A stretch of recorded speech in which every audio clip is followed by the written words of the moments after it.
याच्यावर घरी जाऊन चिंतन चालू आहे ना.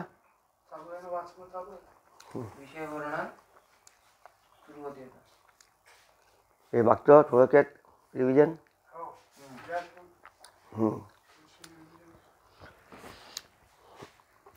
अनुबंध चतुष्टयामध्ये 4 आहेत संबंध. त्यातला पहिला जो आहे अधिकारी. अधिकारी कोण? वेदांत शास्त्राचा अधिकारी कोण? ज्या पुरुषाने या जन्मी किंवा पूर्वजन्मी निष्काम कर्म व उपासना करून मन व विक्षेप हे 2 दोष निवृत्त केले असून फक्त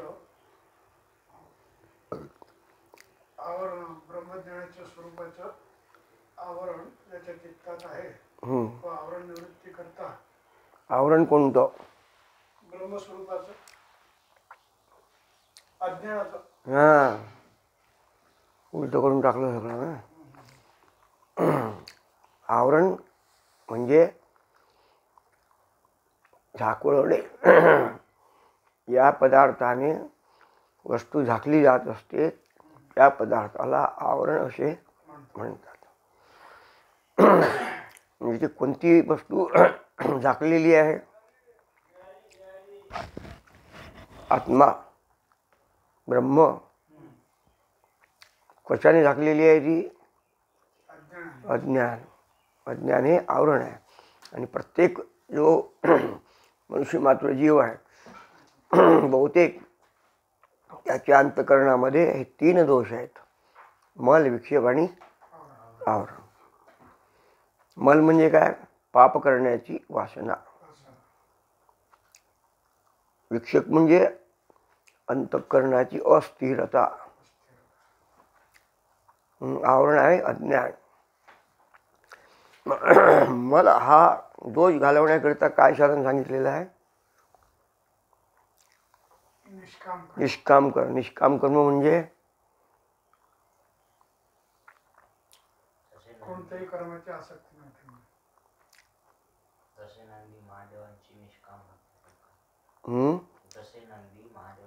नाही. निष्काम कर्म म्हणजे मी केले अथवा माझे सिद्धी गेले हेही नाही उरले वासनी माझी. कोणतंही कर्म करत असताना त्या कर्माचा मी कर्ता आहे हा कर्तेपणाचा अभिमान टाकणे आणि केलेलं जे कर्म आहे त्या कर्माच्या फलाची इच्छा न करणे.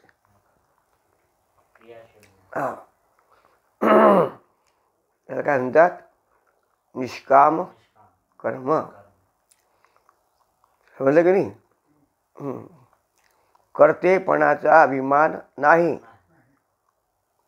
आणि कर्माच्या फलाची इच्छा नाही अशा प्रकारचं होणारं जे कर्म त्याला निष्काम कर्म असं म्हणतात. या निष्काम कर्माने काय होईल? अंतःकरण शुद्ध होईल. म्हणजे मला हा दोष निघून जाईल. पण अंतःकरण जरी शुद्ध झालं तरी अंतःकरणात जर विक्षेप असेल तर, अंतःकरण स्थिर नसेल तर त्या अंतःकरणामध्ये विक्षेपयुक्त अंतःकरणामध्ये आत्म्याचं भान होणार नाही. जसं पाणी आहे, पाणी गढूळ आहे. त्या गढूळ पाण्यामध्ये तुरटी आदी करून जर आपण पदार्थ टाकले तर पाणी काय होईल? शुद्ध होईल. पाणी शुद्ध झालं पण हलून राहिलं. मग ते हलणारं जे पाणी आहे त्याच्यात विक्षेप आहे. त्या पाण्यात ते पाणी अस्थिर आहे म्हणून त्या पाण्यात कोणत्याही आणि जो पदार्थ आहे तो पदार्थ स्पष्ट दिसणार नाही. लक्षात? म्हणून अंतःकरण शुद्धही पाहिजे आणि स्थिरही पाहिजे. मग आता ते निष्काम कर्माने अंतःकरण शुद्ध झालं. आता विक्षेप जर घालवायचं असेल त्याच्याकरता काय करायचं? उपासना, भक्ती. निष्काम कर्माने मल गेला, उपासनेने विक्षेप गेला. आता राहिलेलं कोणतं? आवरण. आवरण हे जे आहे अज्ञानाचं, ते अज्ञान घालवण्याकरिता अज्ञानाच्या विरुद्ध काय आहे? ज्ञान आहे. ते ज्ञान प्राप्त करून घेण्याकरिता आता कशाची गरज आहे? ज्ञान प्राप्त करून घेण्याकरिता कशाची गरज आहे? साधन चतुष्टयुक्त तो असावा. म्हणजे त्याच्याकडे त्याच्याजवळ काय पाहिजे? आता विवेक, वैराग्य, समाधी षटक आणि मुमुक्षुत्व. हे आत्मज्ञान प्राप्तीची काय साधन आहेत. त्याच्यामध्ये विवेकाचं लक्षण काय? विवेक म्हणजे विचार कोणता? आत्मनात्म विचार. आत्माच एक अविनाशी आहे, तद्व्यतिरिक्त सर्व विनाशी आहे. या विचाराला आणि विवेक असं म्हणतात. कळलं की नाही? मग हा जो विवेक आहे हा विवेक सत्संगतीत प्राप्त होणार, संतांच्या संगतीत प्राप्त होणार, शिरूंच्या संगतीत प्राप्त होणार. आत्मा हा अविनाशी आहे आणि क्रिया रहित आहे. त्याच्या व्यतिरिक्त सर्व विनाशी आहे. म्हणजे संपूर्ण हे जे दृश्य जात आहे, हे जगत आहे, हे सर्व कसं आहे? विनाशी आहे. आत्मा अविनाशी आहे. अविनाशी तू तद्विधी येन सर्विदम ततम. अर्जुनाला भगवंत सांगतात, अर्जुना अविनाशी तत्विधी. तत् म्हणजे ते, विद्धी म्हणजे जाण. अविनाशी कोणतं? येन सर्वम इदम ततम. येन म्हणजे ज्याने, सर्वम म्हणजे सर्व, येन सर्वम इदम हे जगत ततम व्यापलेलं आहे. याच्या आतही आणि बाहेर आहे असा जो असणारा आत्मा आहे, त्याला ते ब्रह्मही असं म्हणतात.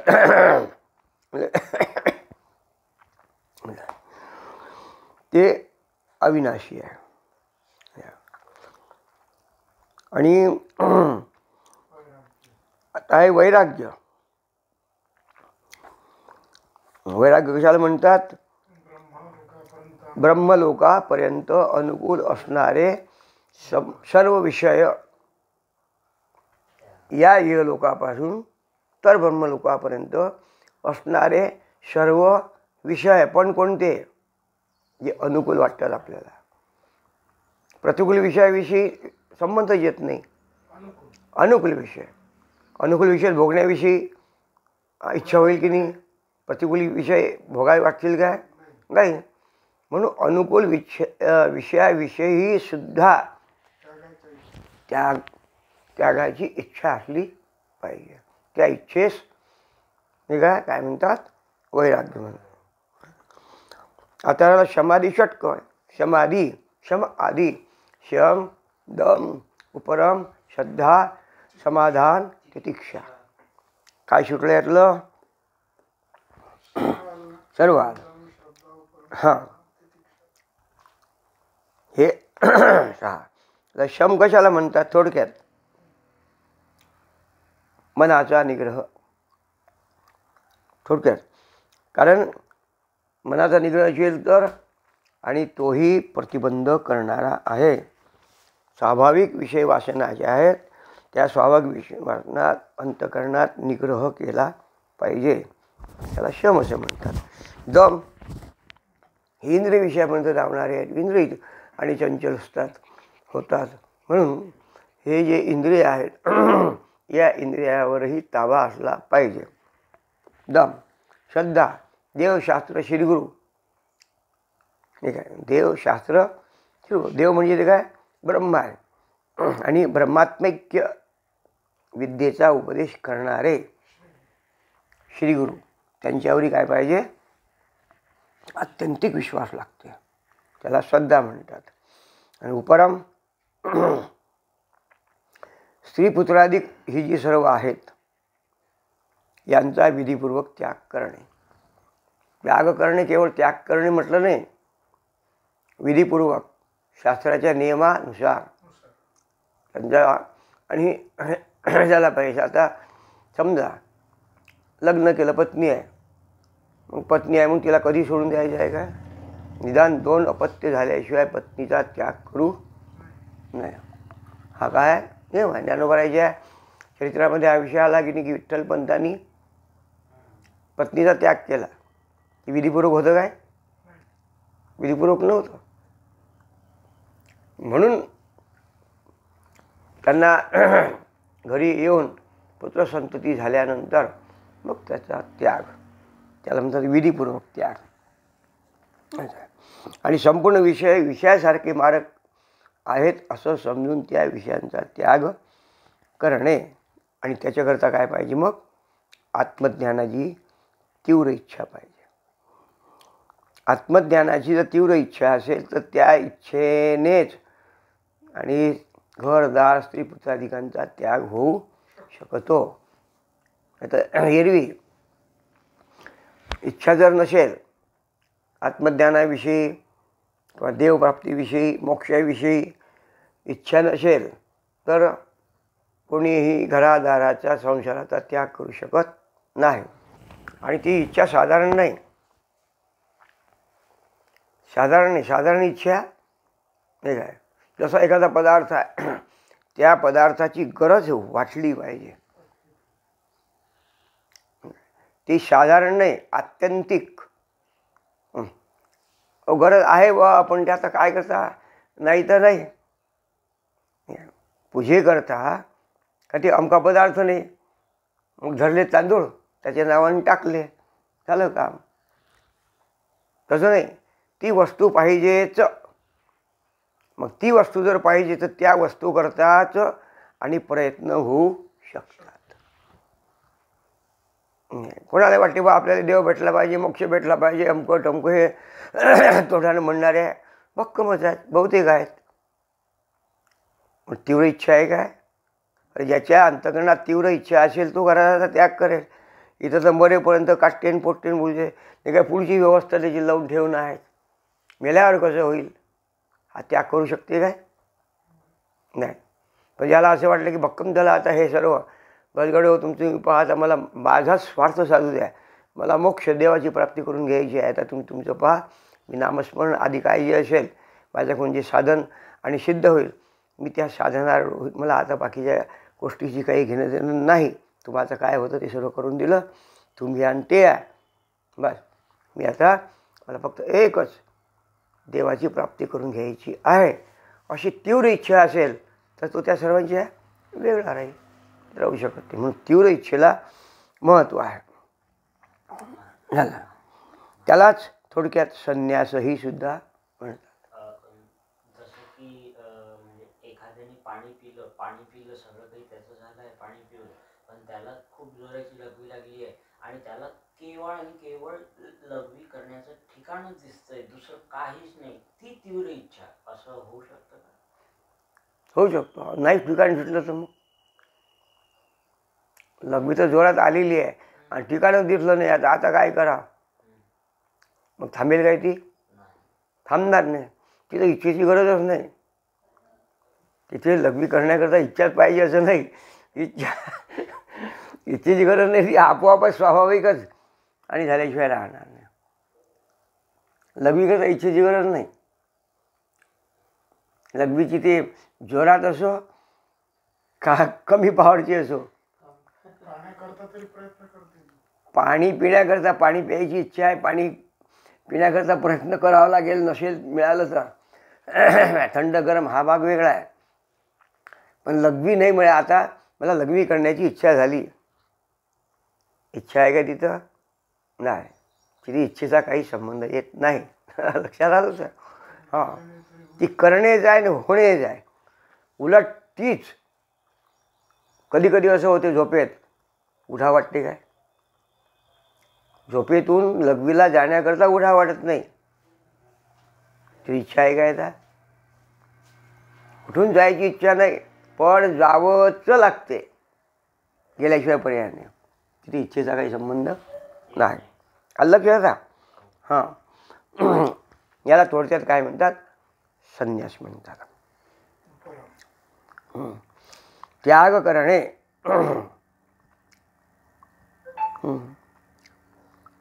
आणि तीव्र इच्छा असल्याशिवाय आणि प्रयत्न होऊ शकत नाही.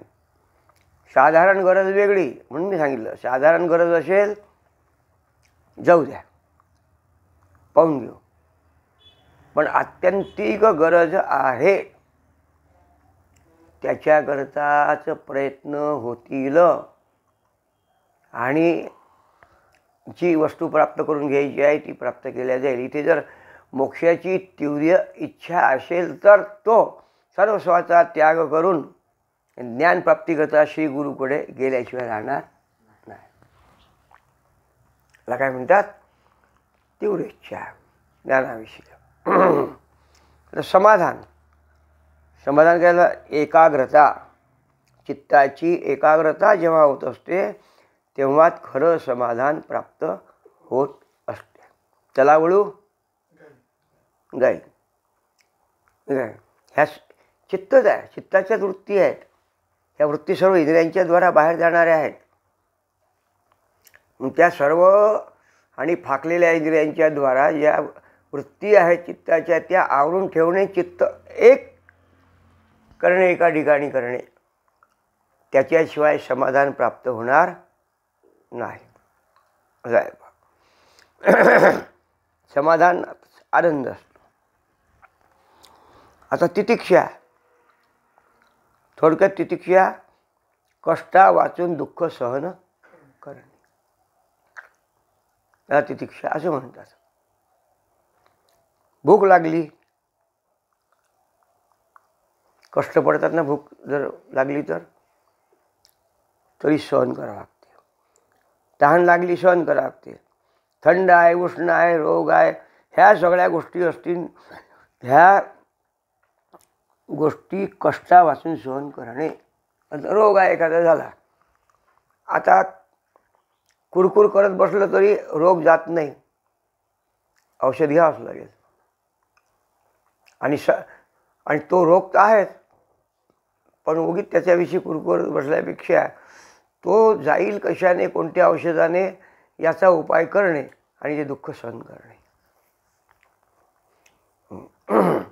दुसरी गोष्ट भोजन आहे. मग भोजन आहे, ऐन वेळेवर जर भोजन मिळालं नाही तर मन कुरकुर करतो की नाही. पण भोजन तयार होईपर्यंत तुमची कुरकुर काही कामाची नाही. मग त्याने युवदाने सांगितलं, एखाद्याने आमंत्रण दिलं 11 वाजता जेवायला या. जेवायला कोणी जाते? कीर्तनाला या म्हटलं येत नाही कोणी. कीर्तनाला भजन या येते काय कोणी? पण आमंत्रण सोडते काय कोणी? नाही. ते 11 वाजता सांगितलं, याला वाटते फुकटचं भेटते खायला. इकडचे घरचे कामं सोडले 11 वाजता तयार, 11:15 वाजतात. पण काही कारणास्तव 1 वाजेपर्यंत स्वयंपाक झाला नाही. मग आता स्वयंपाकाला वेळ आहे, सारखं घरी चाललं आहे. पण नाही, जेवण तर काही सुटत नाही, फुकटचं आहे तर. मग 1 वाजेपर्यंत बसला. पण 1 वाजेपर्यंत बसला तर मग काय नामस्मरण करून बसते काय? मग हे असं असते काय? आम्हाला काही काही कामं नाहीत काय? तुम्ही आम्हाला आमंत्रित केलं, 11 वाजताची वेळ दिली, 1 वाजला, अजून पत्ता हे कुरकुर करणं आहे. स्वयंपाक झाल्यानंतर नाही काय, पात्र वाढलेलं आहे, जेवायला बोलावलेलं आहे, तोपर्यंत पोटात अन्न जायला आरंभ होईपर्यंत शांतता ठेवणे, याला तितिक्षा म्हणतात. हो, याला म्हणतात कष्टा वाचून दुःख सहन. दुःख कशाचं झालं? जेवणाच्या बद्दल झालं. कष्ट पडले की नाही, मग जेवण तयार होईपर्यंत ते कष्ट उगीच आपल्या आणून अंगी बांधून कशाला घ्यायचे आपण? उगीच त्यानं काय होईल? आपल्याला त्रास होईल. असं आहे. त्याला तितिक्षा असं म्हणतात. आता हे इतके लक्षण आहेत. आता मुमुक्षू, मोक्षाची इच्छा करणारा, त्याला दुसरं नाव काय आहे? साधक. हा जो साधक आहे, मोक्ष आहे, याच्या ठिकाणी बंध निवृत्ती, बंध म्हणजे बंधन, ते बंधन निवृत्त कसं होईल आणि ब्रह्माची प्राप्ती कशी होईल, अशा प्रकारची याच्या ठिकाणी इच्छा असते, तळमळ असते. माझा उद्धार काही होईल, काही मी उद्धार, काही कृपा करील नारायण, अशी तुम्ही सांगा, असं करा समाधान. त्या संतांना म्हणून आला हा साधक. या अभंगामध्ये कोण आहे? साधक आहे, साधक मुमुक्षू. की माझा उद्धार कधी होईल, हे नारायणा, हे देवा, संतांना विचारतो की मला मोक्ष केव्हा प्राप्त होईल, देवाची प्राप्ती केव्हा होईल. याप्रमाणे मुमुक्षू. आता विवेक, वैराग्य, समाधी, षटक आणि मुमुक्षुता यातील प्रत्येक साधनात दुसऱ्या साधनाची अपेक्षा आहे एकमेकाला, आणि ही साधनं धरून सिद्ध होणारी आहेत. आता जीव ब्रह्मैक्याचं ऐक्य. जीव हा ब्रह्माहून वेगळा आहे की ब्रह्मरूप आहे? मग जीव जर ब्रह्मरूप आहे तर ऐक्य शब्द वापरायचं काय कारण आहे?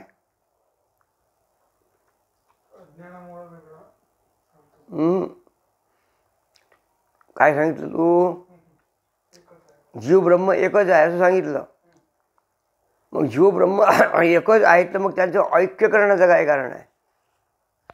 काही तर कारण नाही. मग जीव ब्रह्मैक्य हा शब्द कसा तयार झाला?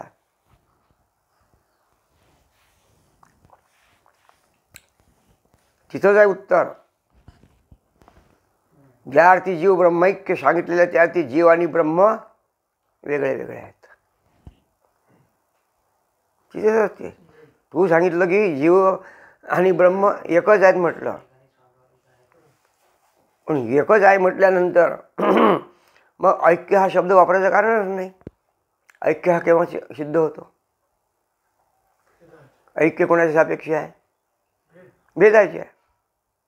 ज्या अर्थी ते जीव ब्रह्मैक्य म्हटलं त्या अर्थी जीव आणि ब्रह्म याच्यात भेद सिद्ध झालेला आहे.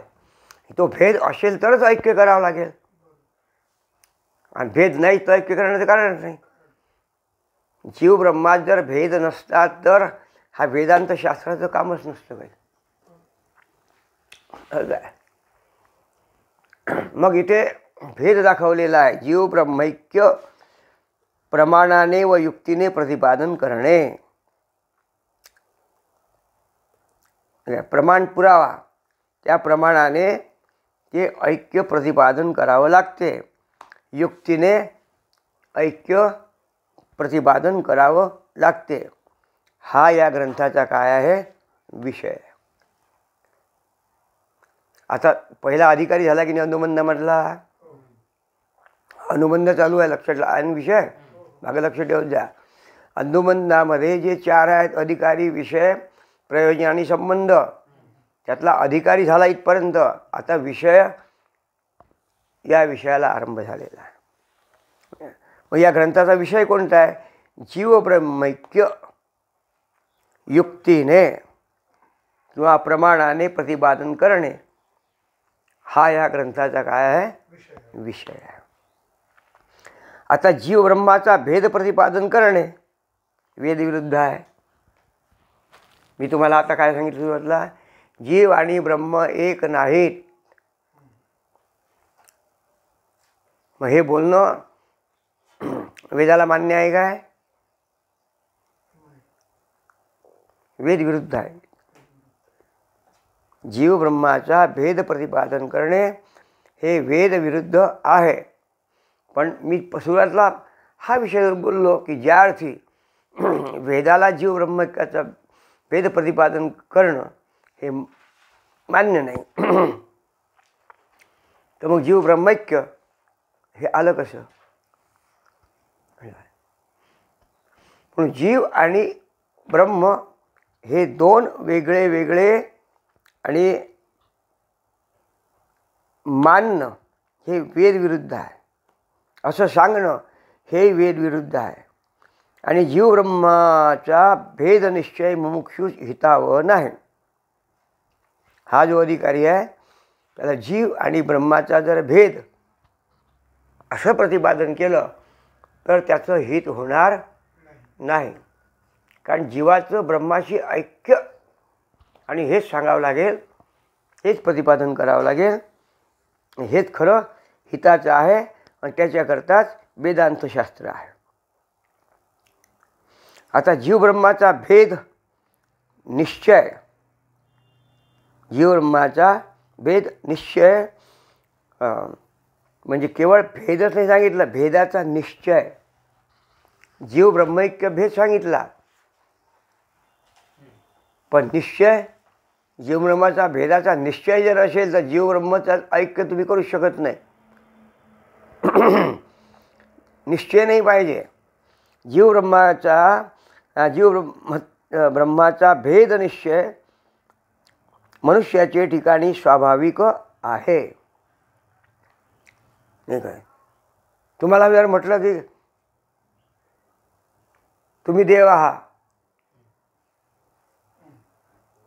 तुकोबारायांनी म्हटलं देवाची बरे देवाची बरे, तुका म्हणे खरे तुम्ही, आम्ही देव आणि तुम्ही देव आहात. असं तुम्हाला म्हटलं तुम्ही म्हणाल की बाबा आम्ही कसं काय देव आहोत, आम्ही देव आहो कसं काय देव आहो, याचा अर्थ आम्ही देव नाही. म्हणून तुम्ही सिद्ध काय केलं मग? आम्ही कोण आहोत? जीव आहोत. मग आम्ही जीव आहोत, देव कसं असणार आम्ही? मग इथे हा जो विषय आहे की आम्ही जीव आहोत, आम्ही जीव आहोत, आम्ही देव नाही, आम्ही जीव आहोत, हे स्वाभाविक आहे. आणि हा भेद जो आहे हा भेद स्वाभाविक आणि निश्चयपूर्वक आहे जीवाच्या ठिकाणी. आणि तो जीवाच्या ठिकाणी जीव ब्रह्माचा भेद हा असणारा जो निश्चय, तो निश्चय काढून टाकण्याकरताच आणि ज्ञानाची गरज आहे.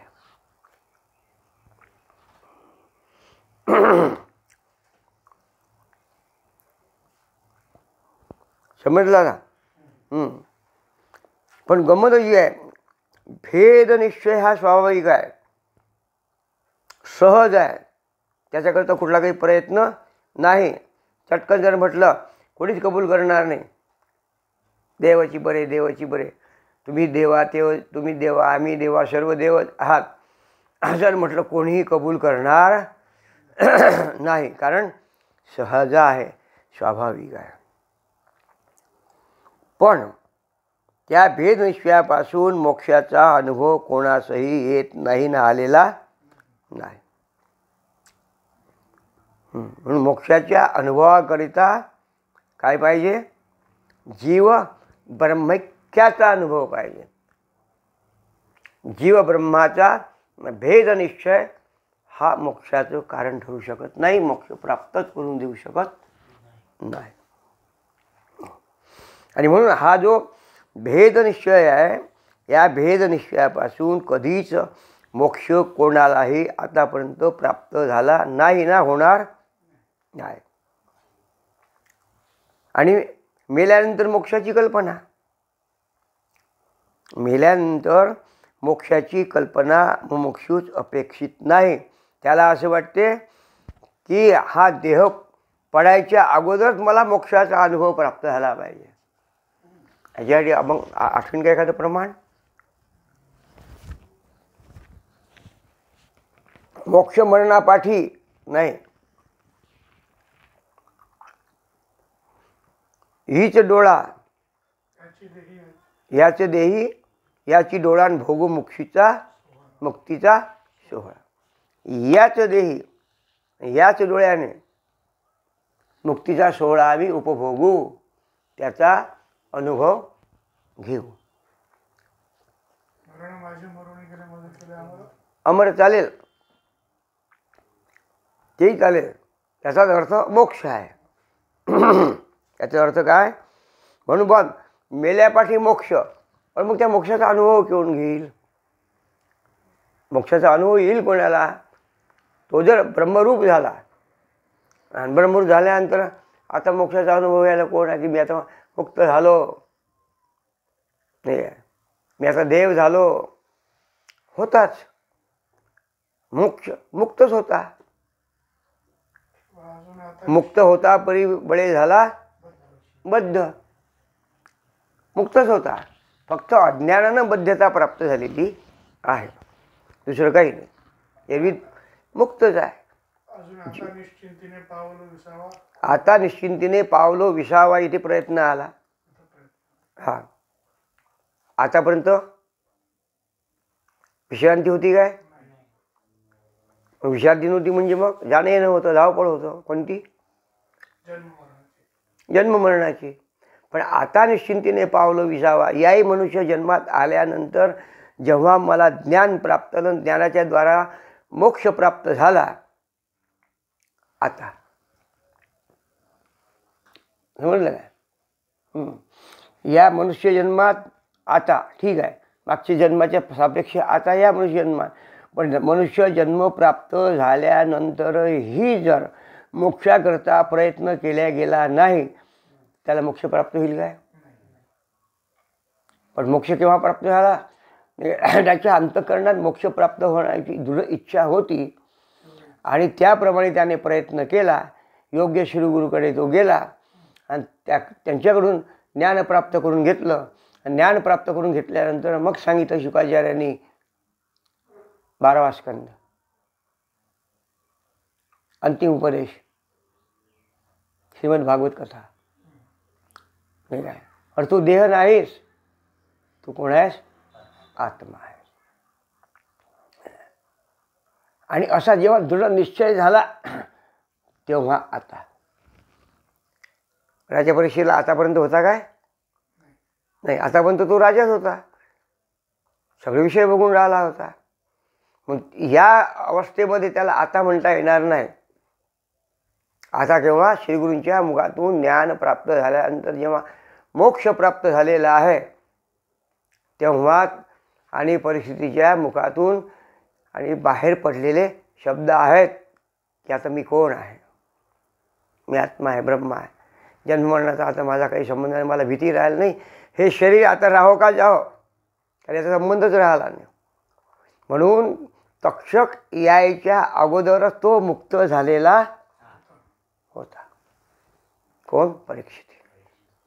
म्हणजे त्याने मग मोक्षाचा अनुभव देह पडल्यानंतर का अगोदरच? अगोदरच. म्हणून मरणोत्तर मोक्षाची इच्छा करणारा साधक नाही आहे. त्याला वाटते मला याच देहामध्ये मोक्षाचा अनुभव, माझा उद्धार झाला पाहिजे आणि ते मी अनुभवलं पाहिजे. नंतर नाही काय? विदेवावस्था, जीवनमुक्त अवस्था. म्हणून तत्प्रतिपादक ग्रंथ निष्फल होत जीव ब्रह्माचा भेद सांगणारे जे ग्रंथ असतील ते निष्फळ ग्रंथ आहेत. पण हा जो ग्रंथ आहे, या ग्रंथात जीव ब्रह्मैक्य आणि सांगितलेलं आहे आणि जीव ब्रह्मैक्याचं प्रतिपादन केलेलं आहे. हाच या ग्रंथाचा काय आहे? विषय आहे.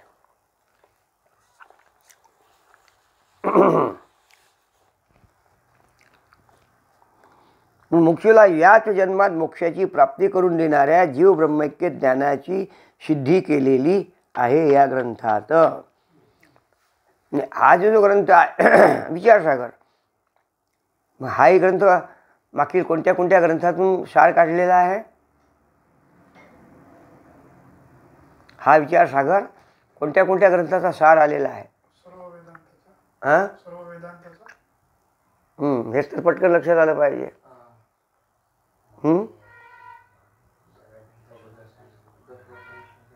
सुरुवात हां हां हां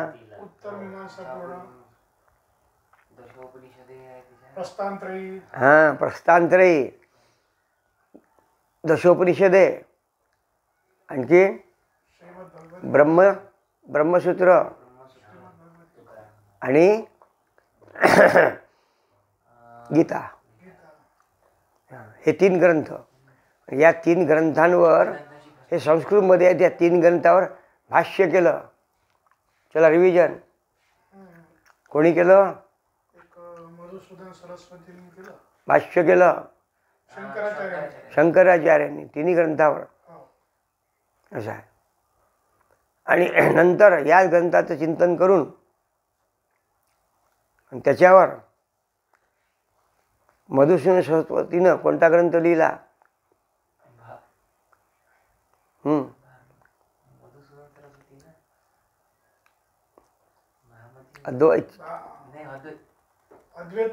अद्वैत सिद्धी, विवरण प्रकाशात्मा हां. आणि भामती निबंध. त्यांनी कोणता लिहिला? भामती निबंध हा कोण लिहिला? वाचस्पती. आणि विवरण प्रकाशात्मा. आणि याही ग्रंथाचं चिंतन केलं, त्याही ग्रंथाचे चिंतन करून त्यातला सार आणि काढलेला आहे कोणी? पंडित निश्चलदासजींनी. हिंदी भाषेत विचारसागर लिहिला, त्याचे काही दोहे वगैरे आलेले आहेत. आणि त्याही ग्रंथाचं चांगलं चिंतन करावं साधकाच्या कल्याणाकरता. ते चिंतन करून हरभरे शास्त्रीनं केलं पहिले, हां, मग साखरे महाराजांनी केलं. हे असं पटकन संबंध जोडता आला पाहिजे. हां. मग जीव ब्रह्मक्य ज्ञानाची सिद्धी केली आहे याही ग्रंथात. पण त्याही ग्रंथात हाच विषय आलेला आहे, मागच्याही ग्रंथात. म्हणून या ग्रंथाचा जीव ब्रह्मैक्य हा विषय आहे. आता प्रयोजन शब्दाचा सरळ अर्थ, प्रयोजन म्हणजे फल. आता अज्ञान कोणाचं आहे? आत्मस्वरूपाचं. ते जे आत्मस्वरूपाचं अज्ञान, आणि अज्ञानाचं कार्य काय आहे? अज्ञानाचं कार्य संसार प्रपंच.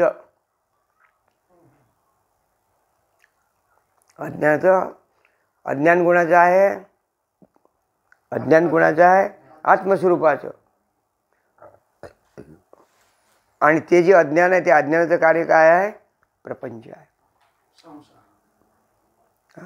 प्रपंच संसार म्हणजे कोणतं? जन्ममरण. जन्ममरण आपल्याला जे प्राप्त होऊन राहिलं त्याचं कारण काय आहे?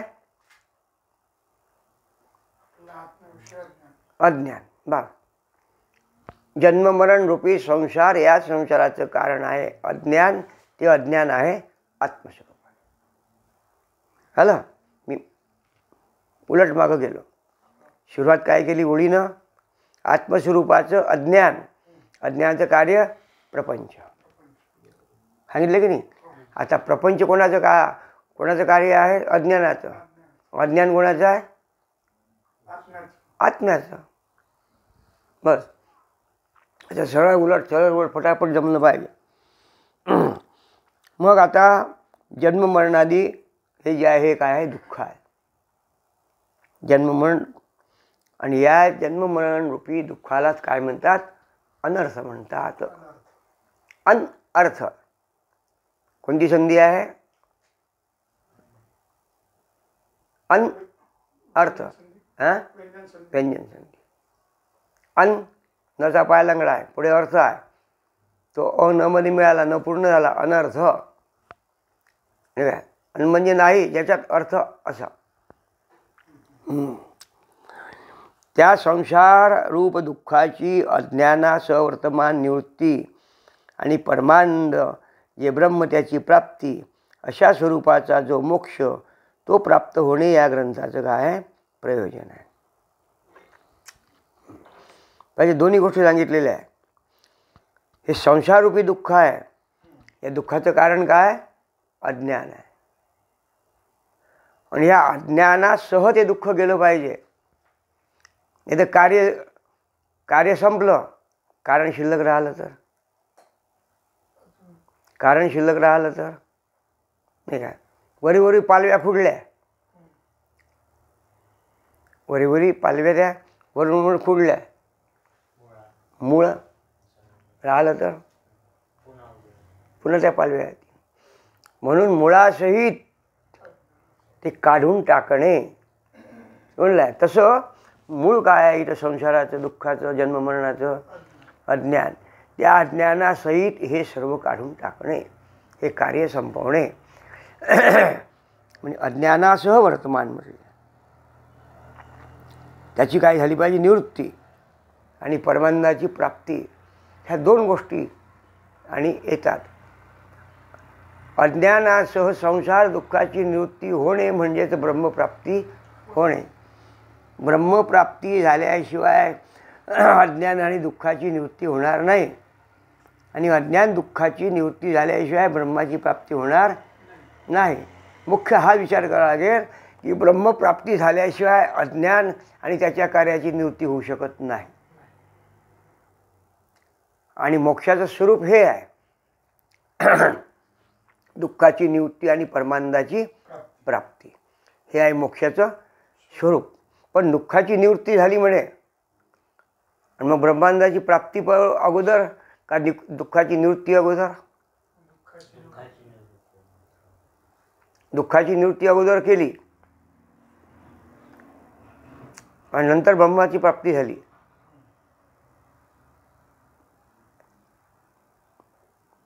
ब्रह्मानंदाची प्राप्ती म्हणजे आत्यंतिक दुःखाची निवृत्ती. मी प्रश्न कसा केला? अगोदर दुःखाची निवृत्ती का परमानंदाची प्राप्ती?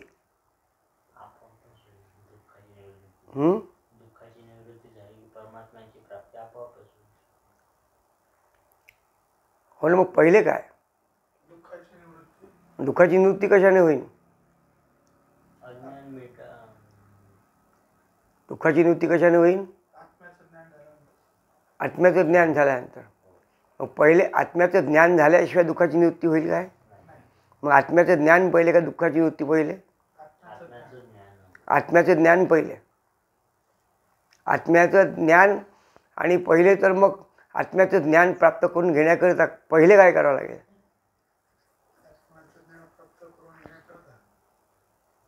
पहिले दुःखाची निवृत्ती करावी लागेल ना. दुःखाची निवृत्ती करायची म्हणजे काय करायचं? दुःखाच्या निवृत्तीचं दुःखाचं कारण काय आहे? अरे जन्ममरण हे दुःख आहे, त्याचं कारण काय? अज्ञान. ते अज्ञान घालावं लागेल. इथे अज्ञान घालवलं ज्ञानाच्या द्वारा. प्राप्ती कशी झाली? परमानंदाची प्राप्ती झाली. परमानंदाची प्राप्ती झाली का होतीच? परमानंदाची प्राप्ती परमानंद होता की नंतर प्राप्त झाला तो?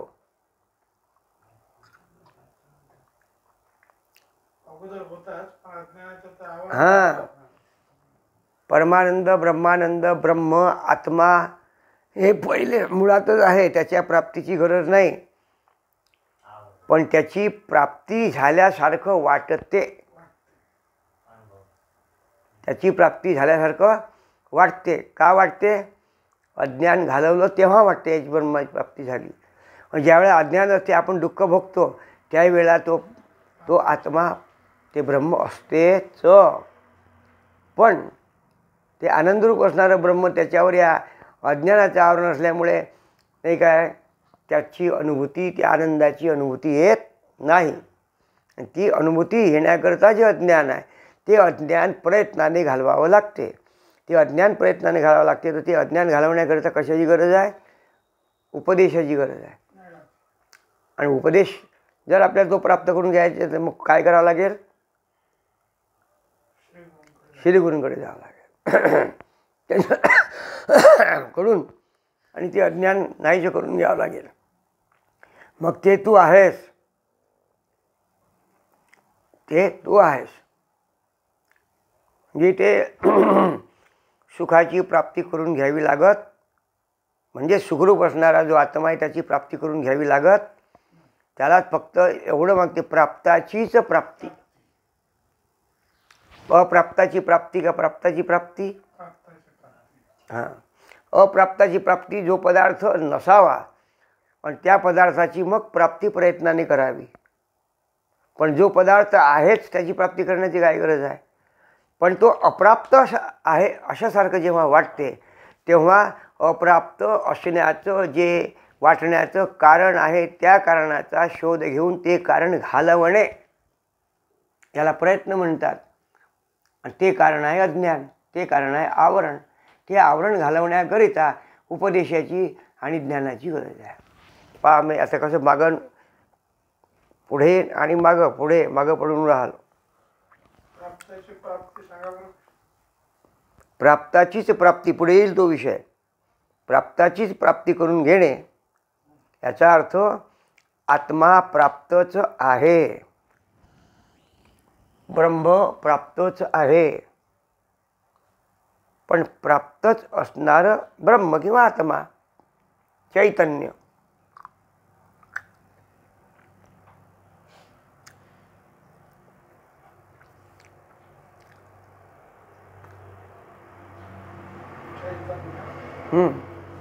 हे प्राप्तच आहे.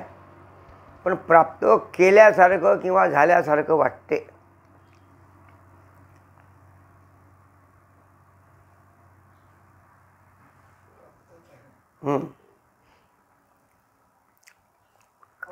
प्राप्त झाल्यासारखं वाटते, याला प्राप्ताची प्राप्ती असं म्हणतात.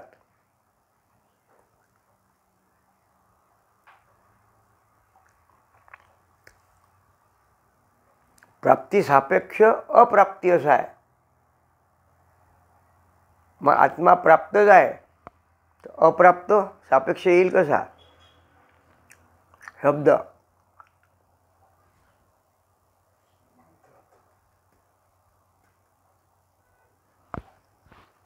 हे लक्षात आलं की दृष्टांत? हां, हे पहा,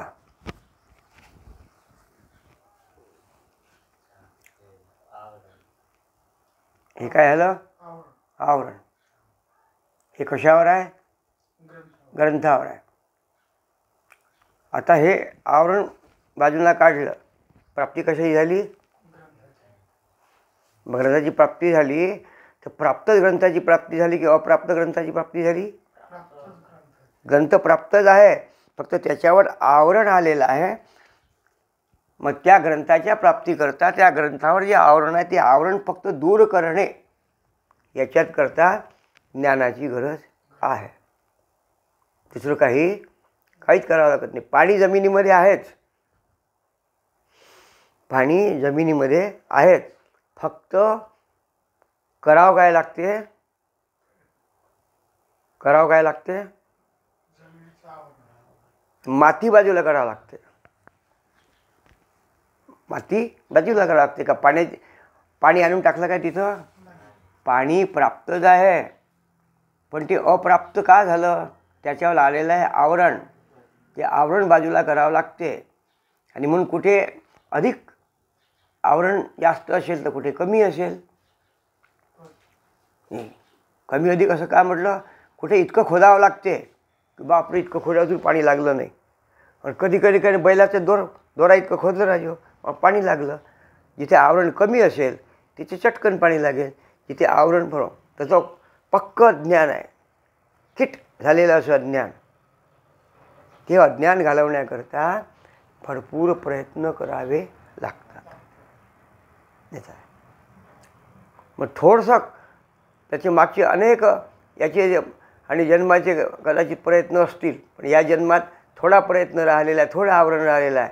पण त्याला चटकन थोड्याच काळामध्ये पटकन त्याच्या बुद्धीवर परिणाम होईल आणि त्याला आत्म्याची प्राप्ती होईल.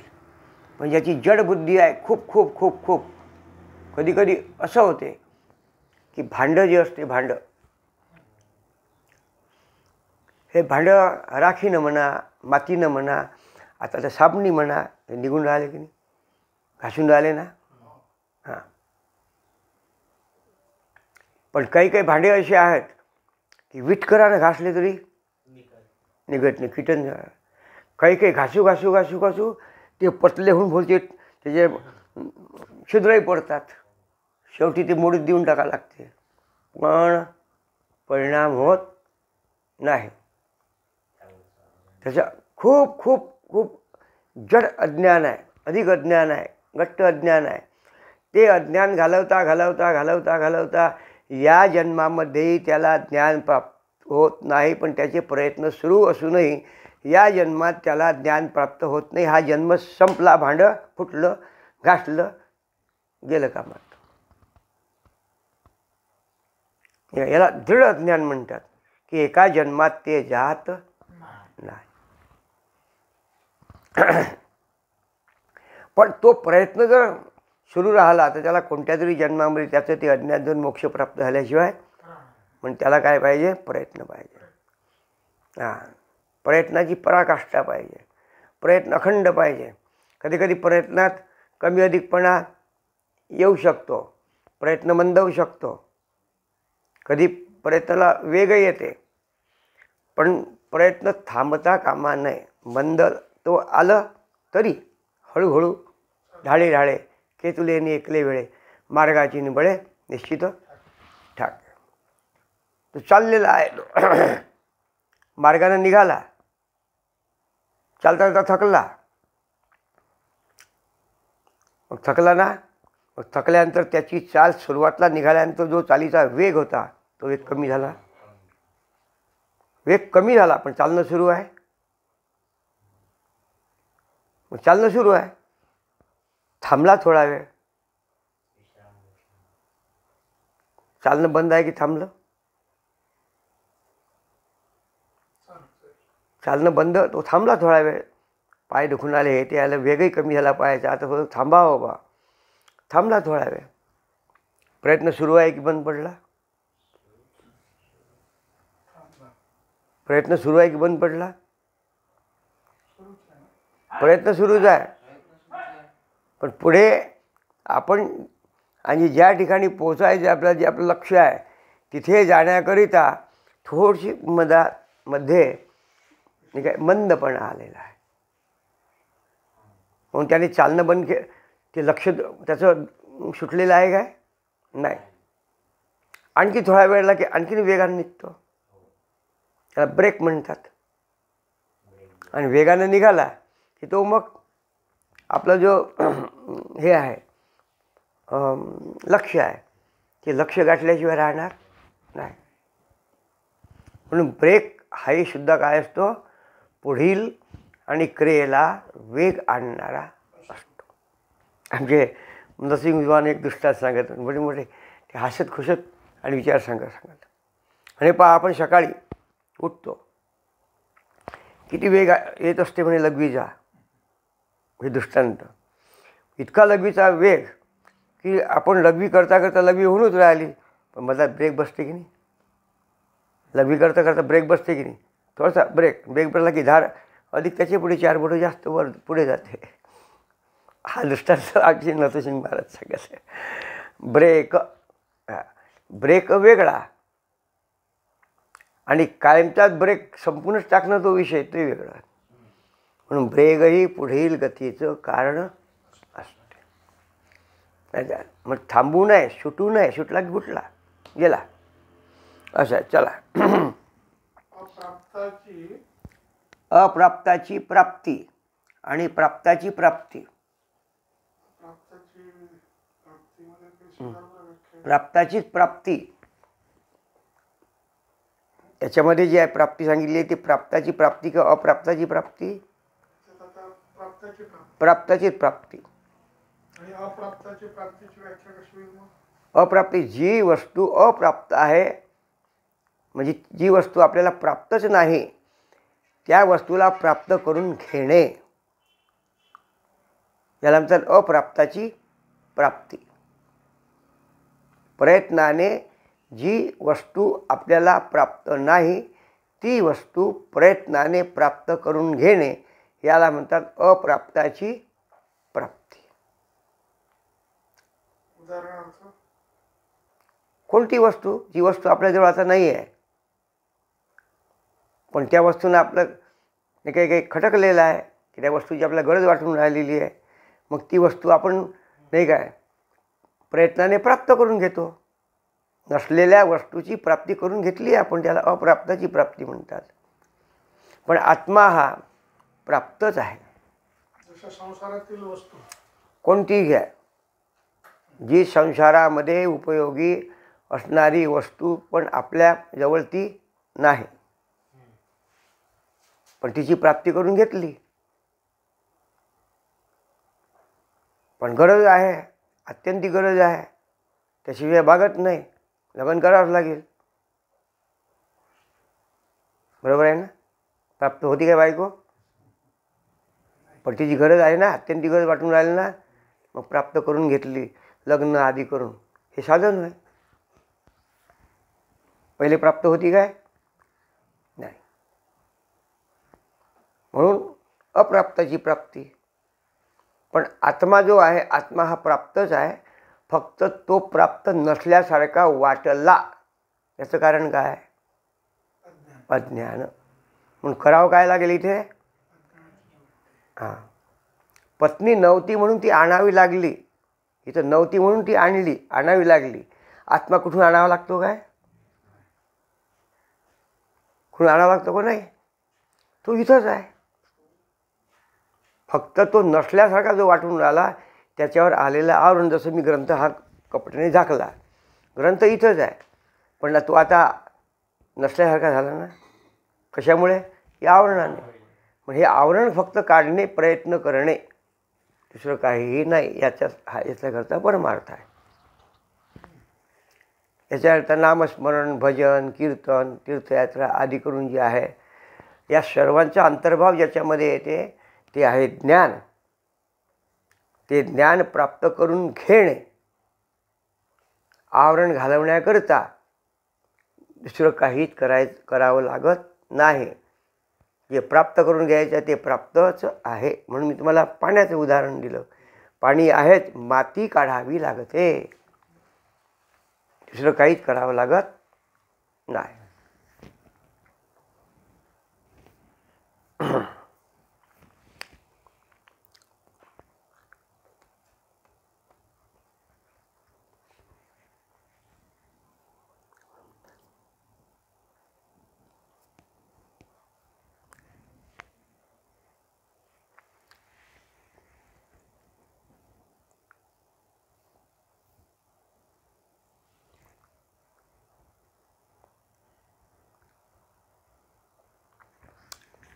आता प्रयोजन चालू आहे की नाही आपला विषय? प्रयोजन म्हणजे काय? फल. त्याच्यातले दोन प्रकार आहेत, अवांतर प्रयोजन आणि परमप्रयोजन. अवांतर प्रयोजन आणि परमप्रयोजन. अवांतर प्रयोजन काय आहे? ज्ञान. अवांतर प्रयोजन ज्ञान, प्राप्तीचे जे साधनं आहेत त्याची साधनं. आणि परमप्रयोजन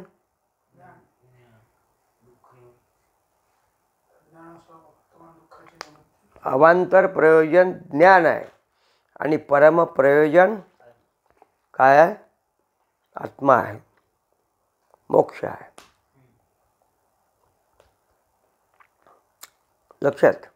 प्रयोजन म्हणजे फल, हां, परमप्रयोजन श्रेष्ठ फल मोक्ष.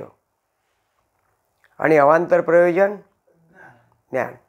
म्हणजे मोक्षही प्राप्त करून घ्यावं लागते, ज्ञानही प्राप्त करून घ्यावं लागते. मग ज्ञान प्राप्त करून घ्यायचं आणि त्याच्याकरता काय करावं लागेल? ज्ञानप्राप्तीकरता काय करावं लागेल? ते ज्ञानाशिवाय ज्ञानेविण मोक्ष नाही, हा सिद्धांत.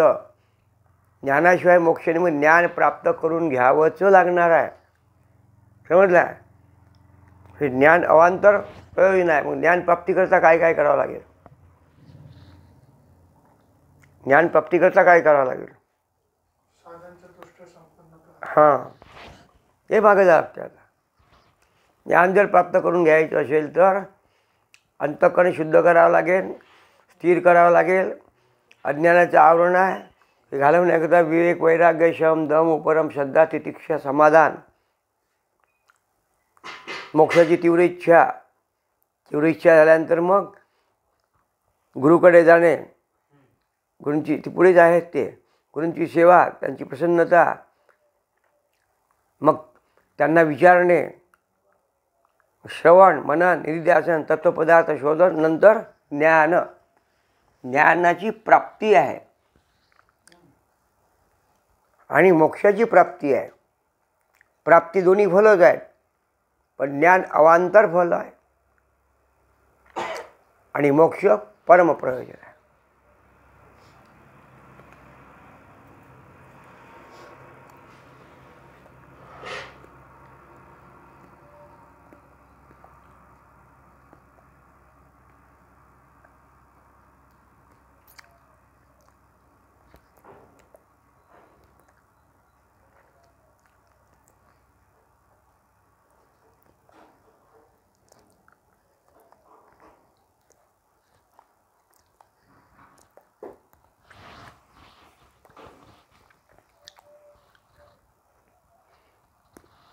कारण ज्ञान जरी अर्थ ज्ञान एक काय आहे, साधनच आहे. ज्ञानाला अवांतर प्रयोजन का म्हटलं? ज्ञान प्राप्त करून घ्यावंच लागते, ते फलच आहे. पण अवांतर का म्हटलं? त्या ज्ञानाने मोक्ष प्राप्त करून घ्यावा लागतं, म्हणून ते काय आहे? साधन आहे, अवांतर.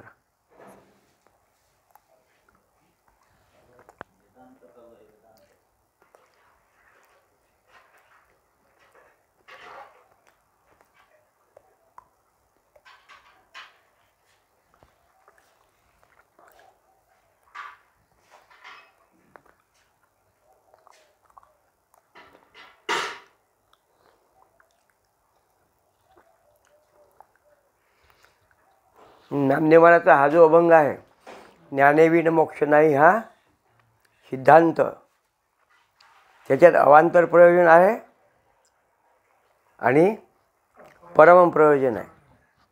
ज्ञानेविन मोक्ष नाही, ज्ञान अवांतर प्रयोजन. हां हां, कारण ज्ञान प्राप्त करून घ्यावं लागेल तेव्हा मोक्ष प्राप्त होईल. म्हणजे ज्ञानाची प्राप्ती आहे आणि मोक्षाची प्राप्ती म्हणजे फल. फक्त एक मोक्षाचं कारणच ज्ञान आहे, साधनच ज्ञान आहे, म्हणून त्याला अवांतर फल म्हटलेलं आहे. आणि परम मोक्षानंतर पुढे काही नाही. मोक्षापाठी काय आहे? त्याला शेवटचं फल आहे. हे झालं प्रयोजन. आता संबंध.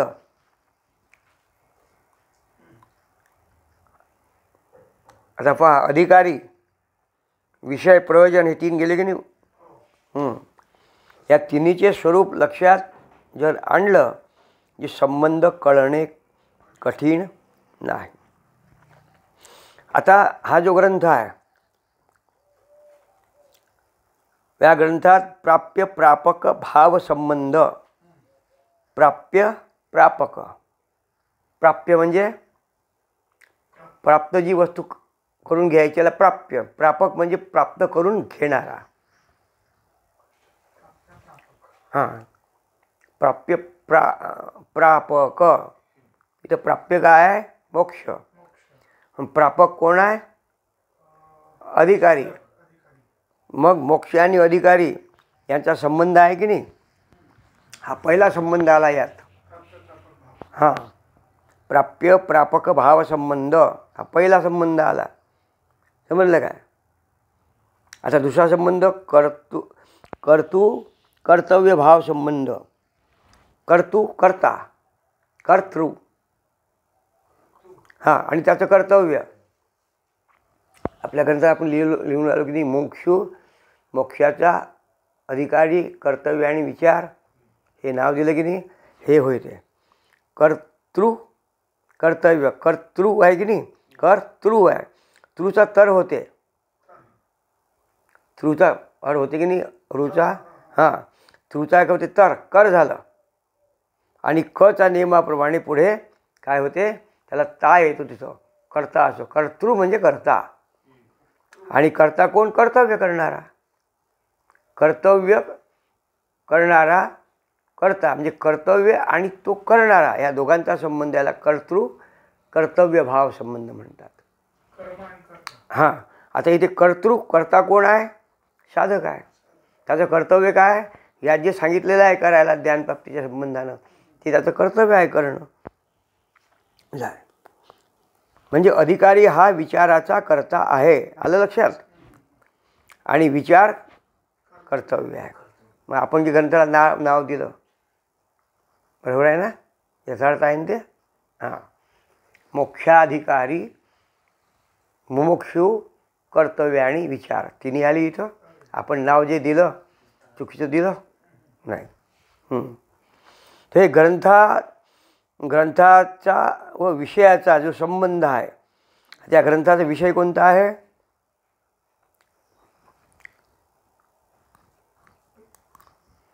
या ग्रंथाचा विषय कोणता आहे? ज्ञान प्राप्त, आत्मा प्राप्त करून घेणे. जीव ब्रह्मैक्य प्रतिपादन करणे हा या ग्रंथाचा काय आहे? विषय आहे. म्हणून प्रतिपाद्य आणि प्रतिपादक, प्रतिपाद्य विषय ग्रंथाचा काय आहे? जीव ब्रह्मैक्य. आणि प्रतिपादक करणारा हा ग्रंथ आहे. म्हणून असा हा आणि चौथा संबंध, तिसरा संबंध आहे. आणि जन्यजनक भाव संबंध. जन्य म्हणजे उत्पन्न होणारा पदार्थ, आणि जनक म्हणजे उत्पन्न करणारा. हा, जन्य पदार्थ काय आहे ग्रंथाचा? काय प्राप्त होते? ज्ञान. ज्ञानजन्य, जन्माला आहे त्या ग्रंथाच्या चिंतनाने. आणि ते ज्ञान प्राप्त करून घेणारा, देणारा कोण आहे? जनक कोण आहे? कोण आहे मग? कोण? सांग. जन्य ज्ञान आहे, पण जनक कोण आहे त्या ज्ञानाचा? अरे ग्रंथ.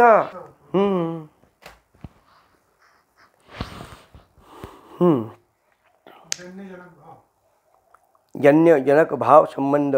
ग्रंथ जनक आहे आणि त्यातलं ज्ञान जन्य आहे. ठीक आहे. तसं पुत्र आणि बाप याच्या जन्यजनक भाव संबंध कसा आहे? हां, पुत्र जनक आहे. त्याचा ग्रंथ हा बाप आहे, ज्ञान हे पोरग होय. या ग्रंथातून ज्ञानरूपी पुत्र जन्माला येतो आणि त्या ज्ञानरूपी पुत्राला जन्माला घालणारा ग्रंथ हा बाप होय. लक्षात आला? सरळ आहे.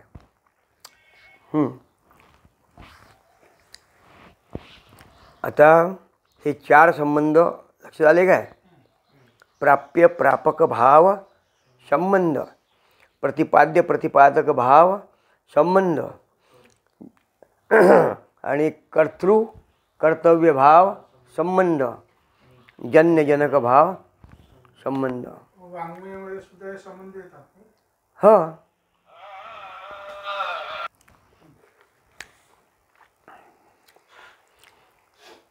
आता ब्रह्मज्ञानाची साधनं आहेत. आता ब्रह्मज्ञानाची साधनं कोणालाही सांगून काही उपयोग होईल काय? तिथं काय पाहिजे? अधिकारी पाहिजे. आणि कोणत्या विषयासंबंधी आहे?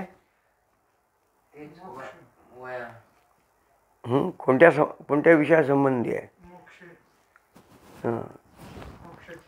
अधिकारी पाहिजे ना. पण इथं ब्रह्मज्ञानासंबंधी हेडिंग कसं आहे? ब्रह्मज्ञानाची साधने.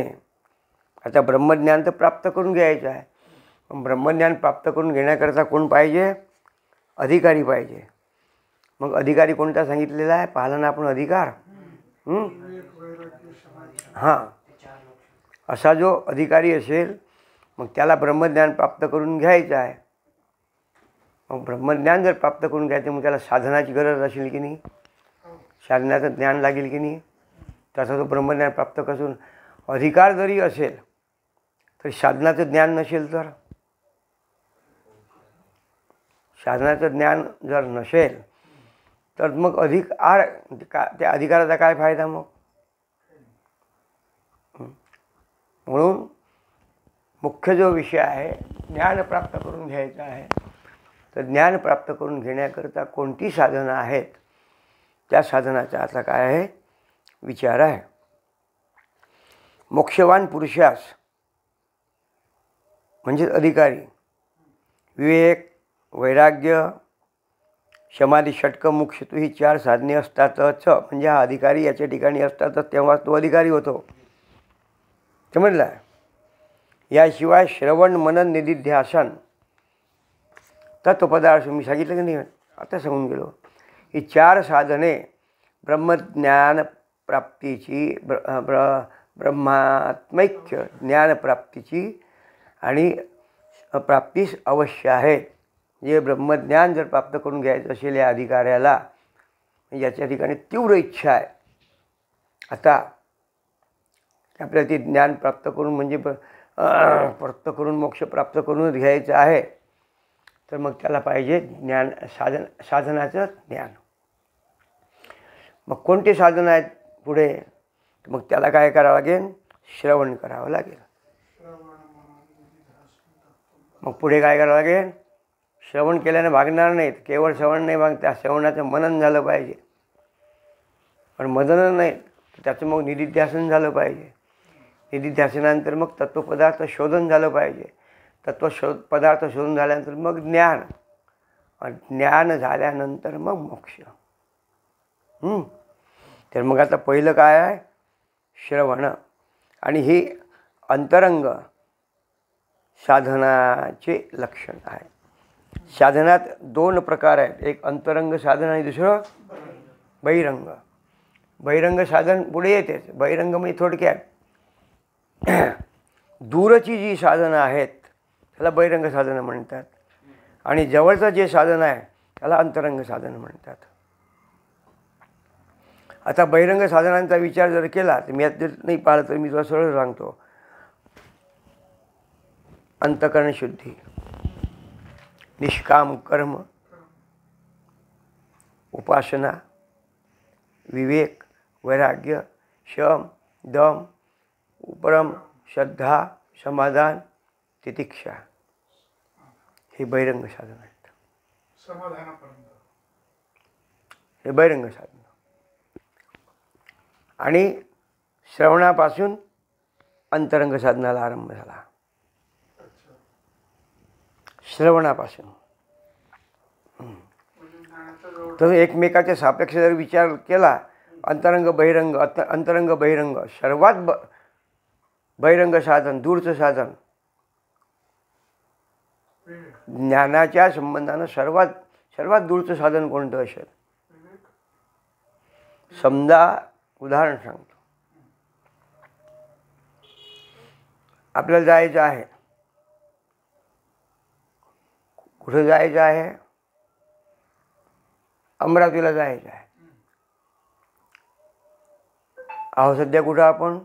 सोनारखेडला. मग सोनारखेडला आपण आहोत आणि अमरावतीला जायचं आहे. मग निघावं कुठून लागेल? सोनारखेडून. सोनारखेडून निघाल्यानंतर पहिलं गाव कोणतं लागेल? वाठोडा.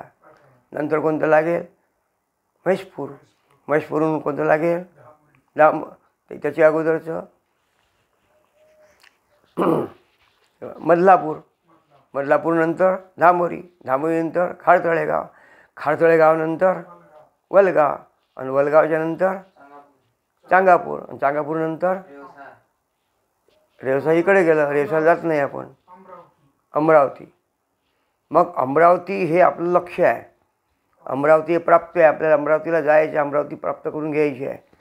तर अमरावतीला प्राप्त जर आपल्याला करून घ्यायचं आहे तर अमरावतीच्या जवळचं साधन कोणतं आहे? चांगापूर, जवळचं गाव.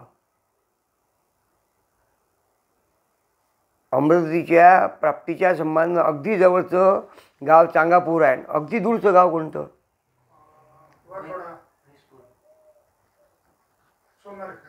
सोनार. दूरचं. इथून सुरुवात झालेली आहे. हे अगदी दूरचं. आणि आता बस अमरावतीत पोहोचायचं आहे, अगदी जवळचं. अगदी जवळचं साधं गाव सांगापूर आणि दूरचं गाव कोणतं? सोनारखेड आहे. मग आता अगदी जवळचं सांगापूर हे जे आहे हे अंतरंग साधन आहे. अंतरंग म्हणजे जवळचं साधन आहे. आणि अगदी बहिरंग साधन जर कोणतं असेल तर दूरचं साधन सोनारखेड. आता या सोनारखेडपासून आपण सांगापूरपर्यंत जे गावं लागले हे एकमेकाच्या संबंधानं बहिरंग आणि अंतरंग साधन आहेत. सर्वात दूरचं साधन सोनारखेड. आणि या साधनाच्या दृष्टीने जर विचार केला, वाठोडा अंतरंग साधन अमरावती संबंधानं. वाठोड्याहून पुढे गेल्यानंतर म्हैसपूर अंतरंग साधन. पुढे मदलापूर अंतरंग साधन. धामोरी अंतरंग साधन. वलगाव अंतरंग, खारतळेगाव अंतरंग साधन सांगापूरपर्यंत. आता याच्याच संबंधाने जर विचार केला तर अमरावती सांगापूर बहिरंग साधन. सांगापूरच्या अलीकडचं वलगाव बहिरंग साधन. वलगावच्या अलीकडचं खारतळेगाव बहिरंग साधन. खारतळेगावहून धामोरी बहिरंग साधन. आणि मदलापूर बहिरंग साधन. म्हैसपूर बहिरंग साधन. वाठोडा बहिरंग साधन आणि सोनारखेड बहिरंग साधन. बहिरंग म्हणजे दूरचं. पण हे मधातले जे एकमेकाच्या सापेक्ष अंतरंग आणि बहिरंग आहेत. सोनारखेडच्या बहिरंग साधनाचा विचार केला तर वाठोडा होय. हे आणि वाठोडे चाललं असं. हे एकमेकाचे अंतरंग आणि बहिरंग साधन आहेत. पण ज्ञानाच्या दृष्टीने जर विचार केला सर्वात बहिरंग साधन कोणतं असेल तर निष्काम कर्म. कारण सुरुवातचं साधन सर्वात दूर असते. सर्वातचं साधन ते सर्वात दूर. त्याच्यानंतरचं थोडं जवळ आलं, त्याच्यानंतरचं थोडं जवळ आलं, त्याच्यानंतरचं थोडं जवळ आलं, तिथे ज्ञानापर्यंत अगदी जवळ आलं. म्हणून निष्काम कर्म सर्वात दूरचं साधन. उपासना त्याच्यापेक्षा जवळचं साधन. विवेक त्याच्यापेक्षा जवळचं साधन. वैराग्य त्याच्यापेक्षा जवळचं साधन. शम त्याच्यापेक्षा जवळचं. दम त्याच्यापेक्षा जवळचं. श्रद्धा त्याच्यापेक्षा जवळचं. समाधान त्याच्यापेक्षा जवळचं. उपरम त्याच्यापेक्षा जवळचं. तितिक्षा समाधान त्याच्यापेक्षा एकमेकात जवळचं. आणि मग लागते श्रवण. श्रवण त्याच्यापेक्षा जवळचं मोक्षाच्या संबंधानं. श्रवण झाल्यानंतर मग काय आहे? मनन त्याच्यापेक्षा जवळचं. मनन झाल्यानंतर निधीधन त्याच्यापेक्षा जवळचं. तत्वपदार्शन त्याच्यापेक्षा जवळचं. ज्ञान सर्वात जवळचं मोक्षाचे आहे. म्हणजे अंतरंग साधन. म्हणून बहिरंग साधन एकमेकाच्या दूर असणारे बहिरंग, एकमेकाच्या जवळ असणारे अंतरंग साधन. म्हणून अंतरंग साधन सर्वात जर कोणतं असेल तर ज्ञान आहे मोक्षाच्या संबंधानं. आणि बाकीचे जे आहेत कर्मशा ते अंतरंगही आहेत आणि बहिरंगही आहेत. हे ज्ञानास बहिरंग, ज्ञानास दूरचं साधन कोणतं असेल? श्रवणामध्ये किंवा जीव ब्रह्मैक्य ज्ञानोत्पत्तीमध्ये प्रत्यक्ष उपयोग नाही. प्रत्यक्ष काय अंतःकरण शुद्धी ज्ञानप्राप्ती करता तिथे अंतःकरण प्रत्यक्ष आहे की क्रमाने आलेले आहे? हां. किंवा अंतःकरणाची स्थिरता एवढे ज्याचे फल असते त्यास बहिरंग साधन म्हणावे. पहिले दोन कोणते घेतले यात? निष्काम कर्म आणि उपासना हे बहिरंग साधन आहेत. आता शंका केली त्याच्यावर. यज्ञादी कर्मापासून स्वर्गाधिकांची प्राप्ती होते. स्वर्ग कशाने प्राप्त होतो? का शतमक संपत्ती स्वर्गीची आहे. मग यज्ञ करावे लागतात. यज्ञकर्म करणं 100 यज्ञ पूर्ण झाले तेव्हा स्वर्गाची प्राप्ती होईल त्याच्या पुण्याईतून. असं शास्त्र सांगितलेलं आहे. यावरून यज्ञादी कर्मे संसार साधनेच आहेत, अंतःकरण शुद्धी साधने नाहीत.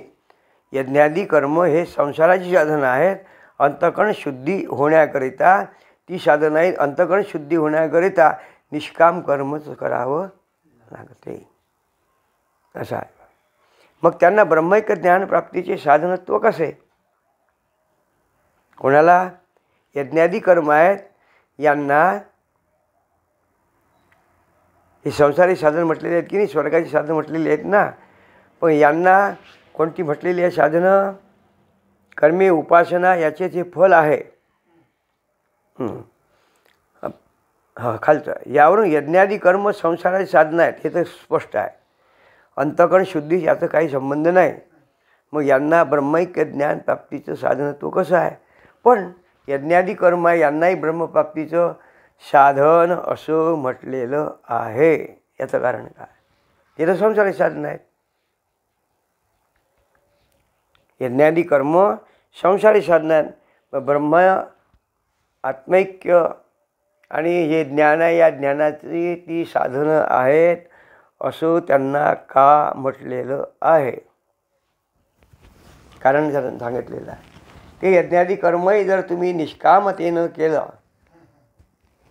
तर तेही कर्म तुम्हाला नाही काय आणि पुढे ज्ञानप्राप्तीचं बहिरंग साधन म्हणून उपयोगी होते येते. आलं का?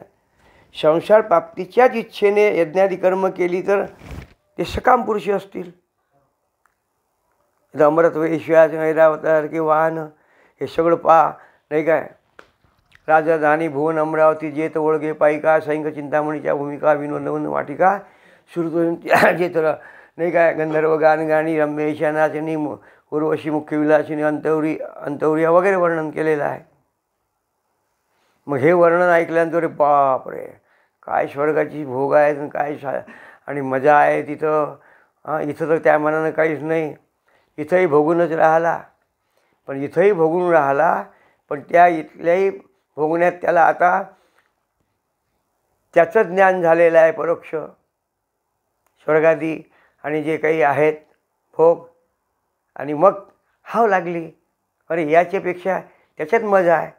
मग ते कशाने प्राप्त होते? मग यज्ञादी कर्म सुरू. मग यज्ञादी कर्म सुरू केल्याने काय प्राप्त झाला? काय झाले? ते दिव्य भोग प्राप्त झाले. मग हा असा दिव्य भोग प्राप्त करून घेणारा जो आहे तो कोण होय? साधक होय काय? तो साधक नाही. त्याला इथं काय म्हटलेलं आहे? सकाम. सकाम. निष्काम आहे का तो? नाही. सकाम पुरुष यज्ञादी कर्म करून स्वर्गात जाऊन तिथले भोग भोगेल त्याला म्हणतात सकाम, ठीक आहे. आणि निष्काम पुरुषांना अंतःकरण शुद्धीद्वारा यज्ञादी कर्मे ज्ञानासही हेतू आहेत म्हणून ती ज्ञानाची बहिरंग साधने आहेत. त्यांनी यज्ञादी कर्माने जरी संसार म्हणजे तो स्वर्ग प्राप्त होत असला तरी तो सकाम पुरुषाकरता आहे. पण निष्काम पुरुषाने जर कुठल्याही प्रकारचा हेतू न ठेवता जर यज्ञादी कर्म केलं, कुठल्याच फलाची इच्छा नाही आणि मी यज्ञ करणार आहे ही भावना त्या ठिकाणी नसेल तर यज्ञादी कर्मही सुद्धा निष्कामतेनं केलेलं हेही आणि मोक्षप्राप्तीकरिता साधन ठरू शकते बहिरंग. समजलं का? हां. फक्त सकाम आणि निष्काम कर्म तेच आहे. यज्ञादी कर्म तेच आहे. सकामालाही तेच आहे, निष्कामाला कर्मच आहे. पण सकाम करेल तर त्याला संसाराचं साधन होईल. निष्काम करेल तर तो ज्ञानाद्वारा ब्रह्मप्राप्तीच्या साधन त्याला ठरेल. फक्त इथे निष्कामता आणि सकामता बस ह्या दोन गोष्टी आहेत. अरे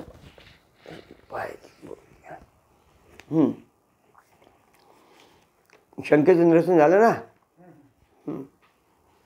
आता अधिकाऱ्याचं कर्तव्य काय आहे, त्यानं काय केलं पाहिजे? हां पुढचे आहेत.